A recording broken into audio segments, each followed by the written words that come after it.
ഞങ്ങൾ ഭക്ഷണം കഴിക്കാൻ വേണ്ടി കയറി 1 മിനിറ്റ് ആയിട്ടുള്ളൂ. അപ്പോഴാണ് ഈ ഒരു അപകടം ഉണ്ടായത്. ചെറിയൊരു ഇതിലാണ് ഞങ്ങൾ കേച്ചിലായത്. സംഭവം പറയാം, കുറച്ച് പേര് ഓടി രക്ഷപ്പെട്ടു. ആ ബസ്സിലുണ്ടായിരുന്ന കുറച്ച് പേർക്ക് 4-5 പേരെ ആശുപത്രി കൊണ്ടുപോയിട്ടുണ്ട്.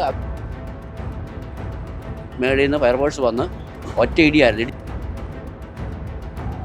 ഫോറസ്റ്റിൻ്റെ ജീപ്പ് മുന്നേ വന്നു, അതിനെ ഇടിച്ച് തെറിപ്പിച്ച് അത് ഹെലികോപ്റ്റർ പോകുന്ന പോലെ അത് അടുത്ത പറമ്പിൽ പോയി അപ്പുറത്ത് കിടപ്പുണ്ട്. ആ ബൊലേറോ ജീപ്പ് പപ്പടം പോലെ ആയി കിടക്കും. ഒരു 3 കിലോമീറ്റർ എന്ന് പറഞ്ഞാൽ നല്ല ഇറക്കമാണ്. പതിവായിട്ട് ഇവിടെ നിന്നുണ്ടാകുന്ന സംഭവം. ഇതിപ്പോൾ സർക്കാരിൻ്റെ വണ്ടി തന്നെ, സർക്കാർ നിയമം പാലിക്കേണ്ടവർ അവരുടെ വണ്ടി തന്നെയാണ് വന്ന് ഈ അപകടം ഉണ്ടാക്കിയത്.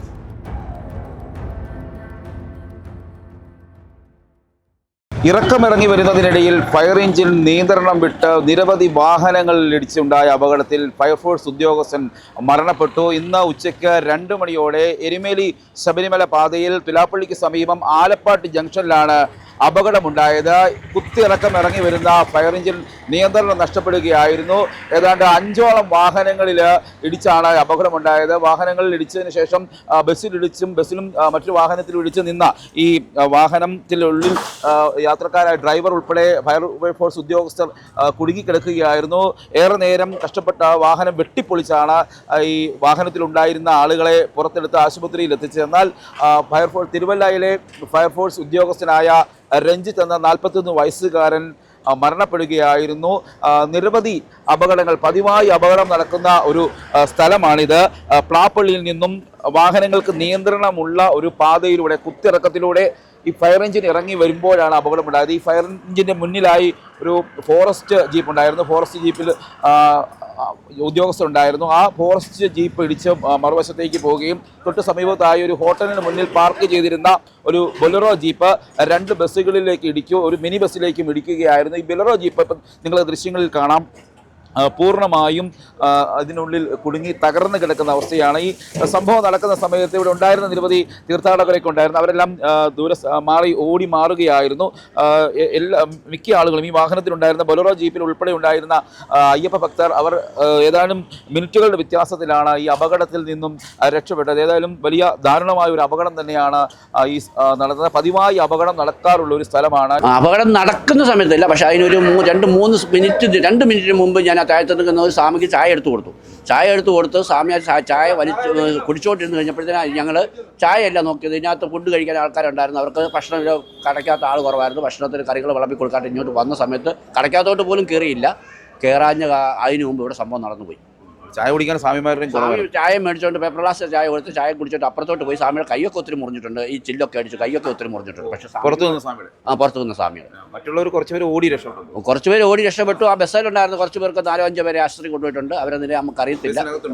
ബസ്സിൻ്റെ സൈഡിൽ നിന്നുണ്ടായിരുന്നു 4-5 പേര്. അപ്പുറത്തൊരു തമിഴിൻ്റെ ബസ് നിൽപ്പുണ്ടായിരുന്നു. അതിൻ്റെ ബസ്സിൽ അവരും ഭക്ഷണം കഴിക്കാൻ വന്നാൽ ഞങ്ങൾ ഭക്ഷണം ഇല്ലെന്ന് പറഞ്ഞു കഴിഞ്ഞപ്പോൾ അവരെന്നാൽ ചായനും കുഞ്ഞോട്ട് വന്നിട്ടില്ല.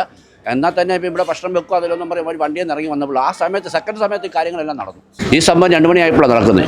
2 ബസ് വന്ന് ചോറിടാനായിട്ട് ഇവിടെ വന്നു കഴിഞ്ഞപ്പോൾ സ്വാമിയാരെല്ലാം ഇവിടുന്ന് കഴിച്ചിട്ട് പോകുന്നു. ഞങ്ങൾ പറഞ്ഞു ചോറില്ല എന്ന് പറഞ്ഞിട്ട് അവർ ഇവിടുത്തെ ഹോട്ടലിലെ ഭക്ഷണം മതി, ഇവിടുത്തെ കഴിച്ചിട്ട് പോകുന്നു പറഞ്ഞ് സ്വാമിയാരെല്ലാം മുറിക്കാതെ കയറി വെയിറ്റ് ചെയ്ത് ഞങ്ങൾ അരിയിട്ട് ഭക്ഷണം ഉണ്ടാക്കി കൊടുത്തു കഴിഞ്ഞപ്പോഴത്തേക്ക് 2-3 സ്വാമി വേറെ 2-3 വണ്ടി വന്നു, വേറെ ട്രാവലും വന്നു കഴിഞ്ഞപ്പം മേളിൽ നിന്ന് ഫയർഫോഴ്സ് വന്ന് ഒറ്റ ഇടിയായിരുന്നു. ഇടിച്ച് ഫോറസ്റ്റിൻ്റെ ജീപ്പ് മുന്നേ വന്നു, അതിനെ ഇടിച്ച് തെറിപ്പിച്ച് അത് ഹെലികോപ്റ്റർ പോകുന്ന പോലെ അത് അടുത്ത പറമ്പിൽ പോയി അപ്പുറത്ത് കിടപ്പുണ്ട്. ഇത് വന്ന് ഇടിച്ച് ആ ബസ്സിൻ്റെ ഇടിച്ചിട്ട് ഇത് തിരിഞ്ഞിട്ട് വന്ന് ഏതായാലും ബൊലേറോ ജീപ്പ് പപ്പടം പോലെ ആയി കിടക്കുക. ഏതായാലും മറ്റു കുഴപ്പങ്ങളൊന്നും ഇല്ല. ആൾക്കാരെല്ലാം കടയ്ക്കകത്തായതുകൊണ്ട് ഇതിവിടെ ഡിപ്പാർട്ട്മെൻറ്റിൻ്റെ അനാസ്ഥ കൊണ്ടാണ്. കാരണം ഫയർഫോഴ്സ് സർക്കാരിൻ്റെ വണ്ടി തന്നെ ഇപ്പോൾ കയറ്റി വിട്ടേക്കുന്നത്. കഴിഞ്ഞ പ്രാവശ്യം ഇതുപോലെ ബസ് വന്നു കഴിഞ്ഞപ്പം എല്ലാവരും ഉദ്യോഗസ്ഥന്മാരെ എല്ലാം അറിയിച്ച് ഇവിടെ റോഡ് ബ്ലോക്കൊക്കെ ചെയ്ത് കഴിഞ്ഞപ്പം ഇങ്ങനെ ഇതിലെ വണ്ടി വിടലെന്ന് പറഞ്ഞാൽ ഇപ്പോൾ സർക്കാരിൻ്റെ വണ്ടിയാണ് ഇപ്പോൾ വന്ന് ഈ അപകടങ്ങളെല്ലാം ഉണ്ടായേക്കുന്നത്. ഏതായാലും ഭാഗ്യത്തിന് കടയ്ക്കകത്തായതുകൊണ്ട് ഞങ്ങൾക്ക് നല്ലൊരു നഷ്ടമായി. കടയ്ക്കകത്തായിരുന്നു ഞങ്ങളുടെ എല്ലാം ജീവൻ പോയാൽ. പുറത്ത് ആളുകളൊന്നും ഇല്ലായിരുന്നു. പുറത്ത് ഒത്തിരി പേരുണ്ടായിരുന്നു. പുറത്തെന്ന് പറഞ്ഞാൽ ഈ വണ്ടി ഇങ്ങനെ തിരിഞ്ഞു പോയതുകൊണ്ട് ആർക്കും അപകടം വലുതായിട്ട് പറ്റിയിട്ടില്ല. പതിവായിട്ട് ഇവിടെ ഉണ്ടാകുന്ന സംഭവമാണ്. ഈ റോഡെന്ന് പറഞ്ഞാൽ റോഡ് നല്ല ക്ലിയറായിട്ട് കിടക്കുവാണ്. ഒരു 3 കിലോമീറ്റർ എന്ന് പറഞ്ഞാൽ നല്ല ഇറക്കമാണ്. പതിവായിട്ട് ഇവിടെ ഉണ്ടാകുന്ന സംഭവം. ഈ ബിൽഡിംഗ് എല്ലാം ഇടിച്ച് നശിപ്പിച്ച് പതിവായിട്ടുണ്ടാകുന്ന സംഭവം. ഇത് കഴിഞ്ഞ പ്രാവശ്യം 2 ബസ് ഇവിടെ കഴിഞ്ഞ സീസണിൽ ഇതുപോലെ 2 ബസ് ഇങ്ങനെ വണ്ടി ഇറങ്ങി, തമിഴിൻ്റെ വണ്ടി വന്ന് 3-4 കാർ നശിപ്പിച്ച് 2 ബസ് ഇങ്ങനെ പോയത്. അപ്പോൾ ഉദ്യോഗസ്ഥന്മാർ അവിടെ വണ്ടി അവിടെ നിന്ന് ഇറങ്ങി വരുന്നിടത്ത് ഉദ്യോഗസ്ഥന്മാർ ആരെങ്കിലും ഒരാളെ ഡ്യൂട്ടിക്ക് കിട്ടാതെ വണ്ടി ക്ലോസ് ചെയ്യുവാണെങ്കിൽ നാട്ടുകാരെ വണ്ടി കയറിപ്പോൾ ഒരു പ്രശ്നവുമില്ല. ഇതിപ്പോൾ സർക്കാരിൻ്റെ വണ്ടി തന്നെ, സർക്കാർ നിയമം പാലിക്കേണ്ടവർ അവരുടെ വണ്ടി തന്നെയാണ് വന്ന് ഈ അപകടം ഉണ്ടാക്കിയേക്കുന്നത്. മലയാള മാസ പൂജകൾക്കൊക്കെ വാഹനം ഒരുപാട് വാഹനങ്ങളും സ്വാമിമാരൊക്കെ വരുന്നുണ്ട്. എന്തായാലും ഒരു ഭാഗ്യമുണ്ട്. കാരണം ഈ സമയത്ത് റോഡേ കൂടെ തന്നെ, കാരണം ഇടമുറിയാതെ വണ്ടി പോയിക്കൊണ്ടിരിക്കുന്ന, അപ്പോൾ ഈ റോഡേ കൂടെ തന്നെ ഈ വണ്ടി ഇങ്ങനെ ബ്രേക്ക് ഇല്ലാതെ ഇറങ്ങി വരുന്ന സമയത്ത് ഇത്രയും വെയിറ്റുമായിട്ട് വാട്ടറുമായിട്ട് വരുന്ന വണ്ടി റോഡേ കൂടെ പോകുമ്പോൾ ട്രാവലറോ ഒരു ബസ്സോ പോയിരുന്നെങ്കിൽ മുഴുവൻ 10 അതിനകത്തുള്ള ആൾക്കാരെ മുഴുവൻ ജീവൻ പോയേനെ.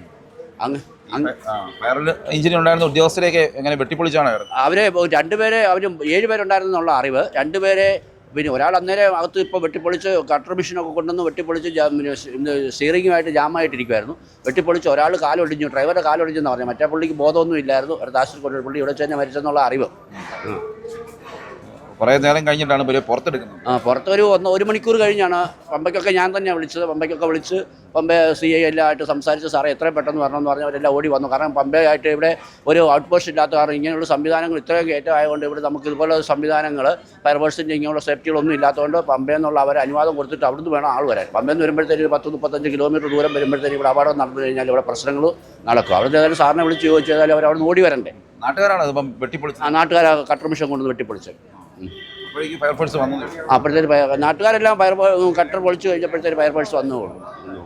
ഈ അപകടത്തിൽ കുടുങ്ങിയ വാഹനത്തിലുണ്ടായിരുന്ന അയ്യപ്പ ഭക്തൻ ഇപ്പം നമുക്കിപ്പോൾ ചേരുകയാണ്. ഈ സമയത്ത് മാറിയതേ ഉള്ളായിരുന്നു. അതെ, ഞാൻ ഭക്ഷണം കഴിക്കാൻ വേണ്ടിയിട്ട് ഞങ്ങൾ ഫ്രണ്ട്സും എൻ്റെ ബ്രദറും ഉണ്ടായിരുന്നു, അവരുടെ കുട്ടികളുണ്ടായിരുന്നു. അവരെ ഞങ്ങൾ ഭക്ഷണം കഴിക്കാൻ വേണ്ടി കയറി 1 മിനിറ്റ് ആയിട്ടുള്ളൂ. അപ്പോഴാണ് ഈ ഒരു അപകടം ഉണ്ടായത്.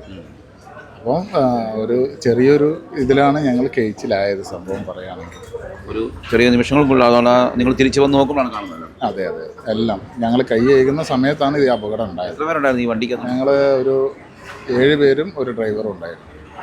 അതെ, എല്ലാവരും ഇറങ്ങി ഹോട്ടലിലേക്ക് ഫുഡ് കഴിക്കാൻ വേണ്ടി ഇറങ്ങിയ സമയമായിരുന്നു. ആ ടൈമിലാണ് ഈ ഒരു അപകടം ഉണ്ടായത്. 3 സ്ഥലത്തു നിന്നാണ് വരുന്നത്. എൻ്റെ ബ്രദർ താന്നൂരിന്നും ചെട്ടിപ്പടി വള്ളിക്കുന്ന്. ശബരിമലയ്ക്കുള്ള യാത്രയിലാണോ? ശബരിമലയ്ക്ക് കഴിഞ്ഞ് വരികയായിരുന്നു. തിരിച്ചു വരുന്ന ടൈമിലാണ് ഇങ്ങനെ ഒരു അതെ അയ്യപ്പൻ കൂടെ ഉണ്ട് എന്നുള്ളൊരു പ്രതീക്ഷ. കൈവിട്ടില്ല അയ്യപ്പൻ. സ്വാമി ഉണ്ടായിരുന്നു ഈ വാഹനത്തിൽ അപകടം കണ്ടിരുന്നോ? ഇല്ല, ഞങ്ങൾ നിർത്തി ജസ്റ്റ് കയ്യേക്കാൻ പോയിട്ടുള്ളൂ. നിങ്ങൾ വാഹനം ഇനിയിപ്പോൾ എങ്ങനെയാണ് യാത്ര? ഇനി ഇവിടുന്ന് ട്രെയിനിന് പോകണം. കോട്ടയത്ത് പോയി കണ്ട് ട്രെയിനിന് പോകണം. ആരുടെയാണ് വണ്ടി? ആരുടെ? ഫ്രണ്ടിൻ്റെ വണ്ടിയാണ്. ഡ്രൈവ് ചെയ്താൽ ഫ്രണ്ടാണ്. ഞങ്ങളെല്ലാവരും കൂടി കയറിയായിരുന്നു മല. ആലപ്പാട്ടോട്ട്, അതായത് പ്ലാപ്പള്ളിയിൽ നിന്ന് ആലപ്പാട്ടോട്ട് ഇറങ്ങി വരുന്ന വണ്ടിക്കകത്ത് ഈ ഡ്രൈവർമാർക്ക് ഈ റോഡിൻ്റെ ഘടന അറിയത്തില്ല. അപ്പം അങ്ങനെ വരുമ്പോൾ പെട്ടെന്ന് ഇവർ ബ്രേക്ക് വിട്ട് ഗിയർ മാറുമ്പോഴത്തേക്ക് ബ്രേക്ക് കിട്ടാതെ വരുന്നതാണ് ഈ അപകടം കൂടുതൽ ഉണ്ടാകുന്നത്. അപ്പോൾ ഈ നമ്മൾ കാലാകാലങ്ങളിലായിട്ട് ഇവിടെ പല പ്രാവശ്യം ഈ സ്പോട്ടിൽ അപകടം നടക്കുന്നത്.